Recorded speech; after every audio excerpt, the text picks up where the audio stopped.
Ngiyabingelela. Kungenzeka ukuthi usuyeke iphupho lakho leminyaka owawuliphuphile waba nemicabango emihle yokuthi ufisa ukuba yini, ufisa ukwenzani.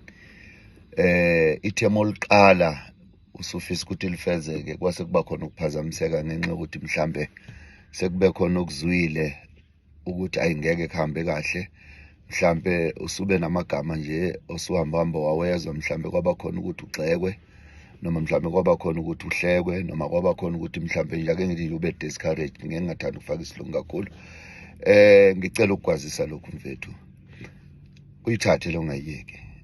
Yizwa le ndaba, imifino la ngaphandle, iyihlahla la ngaphandle, iy'tshalo la ngaphandle zinithiselwa ngane yakwethu ngamanzi angcolile.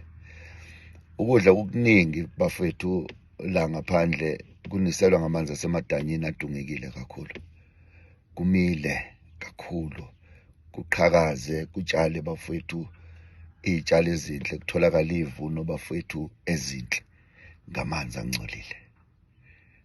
Fana namanzi angcolile, zazi ukuthi ubalulekile, zazi ukuthi kubantu kukhona okutshalayo, zazi ukuthi emicabangweni yakho nezinto oy'fisayo empilweni, noma bengaku-badmouth-a kanjani, noma bengakugxeka kanjani, noma bengathi uyini kanjani, noma bengakubona unezici ezinjani, ubungeke uyiqale into kuwukuthi ayihlelekanga ukuthi yenzeke.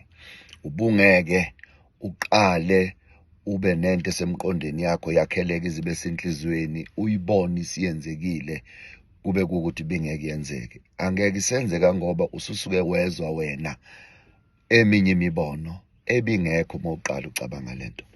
Uboyiqhelisa imibono eminingi eqhamukayo entweni osuyicabangile oyibona izoba yinhle kuwe. Ukhumbule ukuthi phela noma uyenzela wena.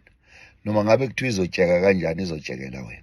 Noma ngabe kuthiwa izoba mnyama kanjani, wena uyithanda imnyama, hayi imhlophe. Qaphela-ke mfethu, amanzi angcolile ayayimilisa iy'tshalo, kube ney'vuno ezinhle bafowethu, ngoba kusuke kungafuneki amanzi, kusuke kufuneka okuzophuma emva kwala manzi ukuthi anithisele. Nakuwe-ke kunjalo mfethu, akubhekwanga wena ukuthi konke okwenzayo ukwenzela abani. Uzibhekele wena ukuthi uma uthatha le ndlela izokufikisaphi.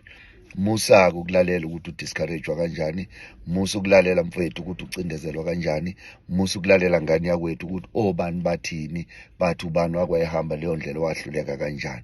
Isihanjwa uwe ngane yakwethu. Loyana wayihamba mhlawumbe egqoka amaphacaphaca, wena ugqoka amarifu, uzowakhahlela lamatshe ekuthiwa azokuhlaba. Wena mfethu ugqoka i-raincoat, lezi mvula lezi ekuthiwa zokunela ngeke zikuthole.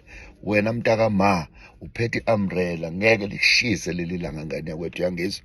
Ibambe khehla, ibambe ntombi, ibambe insizwa, ibambe bhungu. Kungabi nomuntu ozoqhamuka akutshela ukuthi lesitina sigwegwile sinjani. Mfethu wena usithande sinjalo, sizowakha umuzi wakho mfethu. Akungabi nomuntu ozokutshela mfethu ukuthi hawu le ntombi oyithathayo uyazela ukuthi nokuthi nokuthi. Hayi, kwadlula lokho, izoqonda kuwe mntakama.